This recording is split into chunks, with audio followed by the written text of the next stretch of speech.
ले लो। चलिए, साइंस का केवल इतना मतलब है किसी भी चीज को जानना। Science means knowledge. और साइंस को डिफरेंट लैंग्वेजेस में डिफरेंट नेम दिए गए हैं। जैसे कि लैटिन वर्ग में साइंस को हम साइंटिया बोलते हैं, या फिर संस्कृत में इसको विज्ञान के नाम से जानते हैं, और अरेबिक लैंग्वेज में हम इसको इल्म के नाम से भी जानते हैं। लेकिन इन सभी शब्दों का एक ही मतलब है, और वो क्या है? नॉलेज। तो ये साइंस है। अब साइंस जो है वो कैसे उत्पन्न हुई, साइंस विषय कैसे बना, साइंस विषय किस प्रकार से बना, इसको हम आइए जानते हैं। सबसे पहले हम क्या करते हैं कि अपने नेचर को देखते हैं, हमारे चारों ओर जो हो रहा है उसको देखते हैं। जैसे कि बरसात हो रही, तो इस चीज को हमने देखा, या बहुत सारी ऐसी चीजें हैं जिनको जो है जो देखने में बहुत चमकदार हैं, और बहुत सारी ऐसी चीजें हैं देखने में चमकदार नहीं हैं।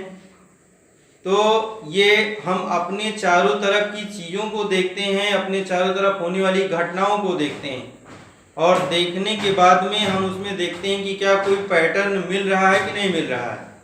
तो इसी से साइंस की उत्पत्ति होती है। तो सबसे पहले हमको क्या जानना है, कोई भी साइंटिफिक मेथड जो होगा उसमें हम कौन कौन से स्टेप लेते हैं। तो हमारा ये क्या है जो लिखा हुआ है, सबसे पहले साइंटिफिक मेथड।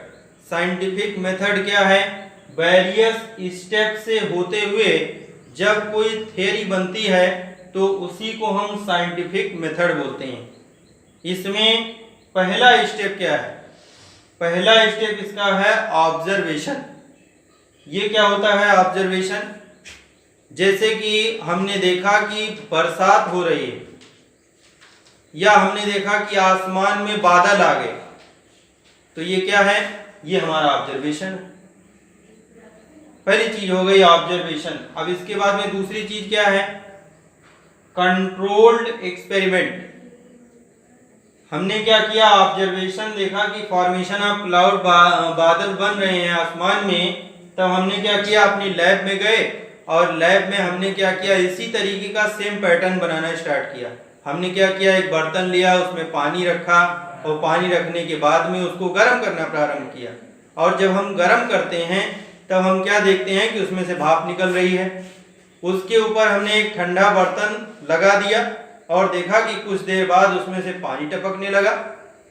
तो हमने सोचा कि जो पैटर्न वहां पे हो रहा है यही पैटर्न हमें लगता है यहाँ पे भी हो रहा है, और ये क्या है? कंट्रोल्ड है। ये हमारे कंट्रोल में है कि हम कितना उसको जलाएंगे, कितना आग देंगे, और कितनी ज्यादा भाप बनाएंगे। तो दूसरा स्टेप हमारा क्या है?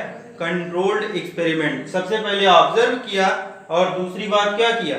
उसको एक्सपेरिमेंट करके देखा कि क्या हम भी ऐसा कर सकते हैं कि नहीं कर सकते हैं जैसा नेचर कर रहा है। ठीक है, तो ये हमारा हो गया दूसरा स्टेप, कंट्रोल्ड एक्सपेरिमेंट। अब आते हैं साइंटिफिक मेथड में तीसरा स्टेप। तीसरा स्टेप क्या है? रीजनिंग करना। रीजनिंग क्या है? इस कारण को जानना कि ये फॉर्मेशन ऑफ क्लाउड हो रहा है, बरसात हो रही है, इसका कारण क्या है? क्यों टेम्परेचर बढ़ाने पे पानी जो है वो भाप बन जाता है? तो इस चीज की रीजनिंग करना। अब रीजनिंग जो है वो दो टाइप की होगी, एक होगी क्वालिटेटिव रीजनिंग और दूसरी होगी क्वांटिटेटिव रीजनिंग।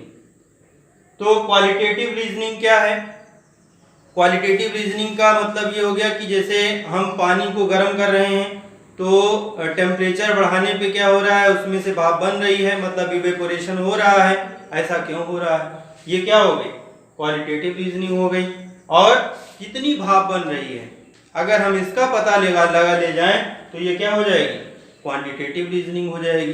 तो ये दो टाइप की रीजनिंग हो गई, क्वालिटेटिव एंड क्वांटिटेटिव रीजनिंग। अब इसके बाद में आगे आ जाते हैं मैथमेटिकल मॉडलिंग।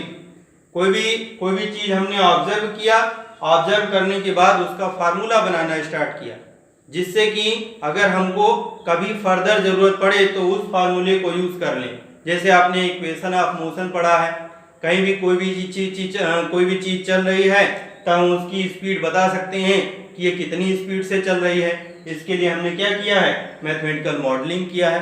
मैथमेटिकल मॉडलिंग करके हम क्या कर सकते हैं, किसी भी चीज को जो है भविष्यवाणी कर सकते हैं, किसी भी चीज को बता सकते हैं। जैसे कि हम बताते हैं कि आज से 2 दिन बाद बरसात होगी, तो ये हम क्या कर रहे हैं, भविष्यवाणी कर रहे हैं। कैसे, मैथमेटिकल मॉडलिंग के अकॉर्डिंग।